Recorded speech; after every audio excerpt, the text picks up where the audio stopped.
Hello বাবা, বলো। বলু, এই মাসে 20 লাখ টাকা পাঠিয়ে দিস, বাড়িতে এখনো অনেক কাজ বাকি আছে।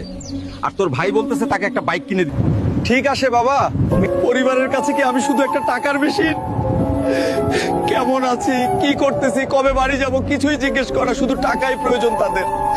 প্রবাসীদের দুঃখ কেউ বুঝে না রে। বলু, তোর ভাইয়ের বিয়ে ঠিক হয়ে গেছে, 30 লাখ টাকা পাঠিয়ে দিস। আর তোর বিয়েতে আসার দরকার নাই, আমরা আত্মীয়দের বলবো কাজের জন্য আসতে পারিসনি। আচ্ছা ঠিক আছে বাবা, চেষ্টা করব। গত মাসে অগ্রিম 2 মাসের টাকা নিয়ে 20 লাখ টাকা বাড়িতে পাঠিয়েছি, আর এখন 30 লাখটা প্রয়োজন।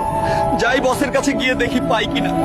কি রে মতিন মিয়া, তোর বড় ছেলে তো দেখি বিদেশ থেকে অনেক টাকা পাঠায়। আরে না ভাই, এই বাড়ি জমি জমা সব আমার ছোট ছেলে তার ব্যবসা দিয়ে করেছে। বুলু তো 2 বছর ধরে বিদেশে, এখন একটা টাকাও পাঠালো না। বিদেশে গিয়ে তো সে মেয়ে নিয়ে ব্যস্ত। বস, আমাকে কি অগ্রিম 1 বছরের টাকা দেওয়া যাবে? বাড়িতে খুবই টাকার প্রয়োজন। আগে যা বুর্জ খলিফার মাথায় উঠে আয়নাটা ঠিক করে দিয়ে আয়। আচ্ছা ঠিক আছে বস।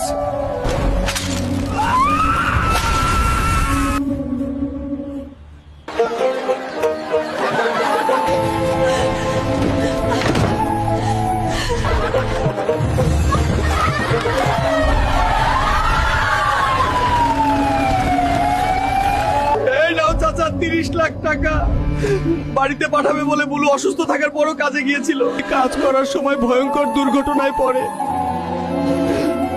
আমরা তাকে আর বাঁচাতে পারিনি। একজন প্রবাসীকে শুধু টাকার মেশিন হিসাবে ব্যবহার করা হয়। তার জীবন কিভাবে চলতেছে সেটা কেউ দেখে না, বুঝে না, তার পরিবারও না। আপনাদেরও কি এরকম স্বার্থপর বাবা মা আছে?